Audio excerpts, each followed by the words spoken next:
2, 1. Hey, this is Pat at the Cleveland Progressive International Motorcycle Show. Having a great time, going around interviewing several of the builders at the JMP Custom Bike Show here. And we've got Todd. Todd, how you doing, man? Doing good. Todd, tell me where you're from and about your shop. I work at Lowbrow Customs during the day, answering telephones. I do tech support, product information. And then at night and on the weekends when I go home, I do this kind of stuff in my garage. That's awesome. I love it. Garage builders. And what have you brought to us this year here at the Cleveland Show? This is a 67 Triumph Bonneville. Basically, this bike started off as a titled front loop and a swap meet motor that was in need of some help. All right. And now it's got a narrow Springer front end on it. And where did that front end come from? Who makes that? That's made by Acme Choppers. They're in New Hampshire, another kind of grassroots, kind of garage, cater to the garage kind of guys. Absolutely. I go to the Laconia Rally every year. Yeah, they're just outside of Laconia there, right on the main drag. They're hard to miss. They've got a beautiful new building over there in the last few years. That means they're doing good. That's right. And we like to see that. What are some other notable parts that you've got on the bike that you're really digging?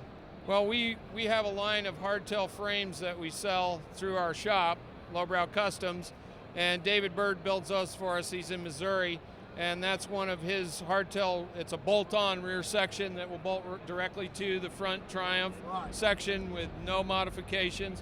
We offer those in looped and straight. We started doing the loop for kind of like going after the XR 750 kind of thing. Yeah. The old flat trackers were looped, and so we give the customers a choice of stretch, drop, looped, or straight. We also offer hardtails for Harley Sportsters, iron heads. Well, that's great. To Evo. Yeah. Now, whose oil tank is that?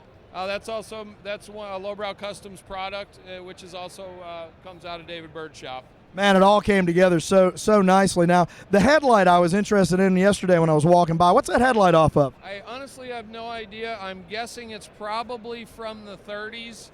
I spend ridiculous amounts of time on eBay in the vintage car section in the lighting and lamps, and I buy these things that are generally they're 6 volt, and I convert them to 12 volt, and I always seem to put an old vintage light on my bike.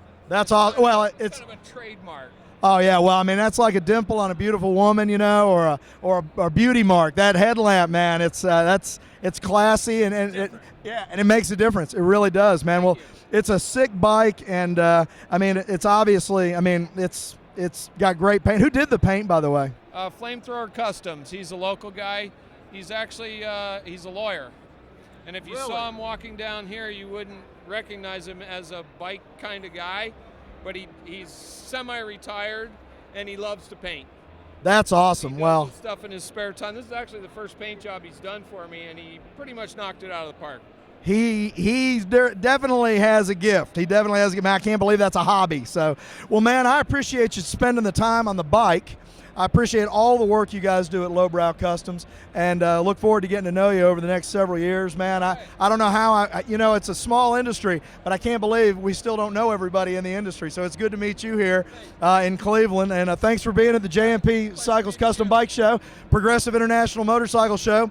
Hey, this interview with Todd from Lowbrow Customs is going to be on social media. Check us out on Facebook. Lots more interviews. Thanks so much for taking the time to watch us.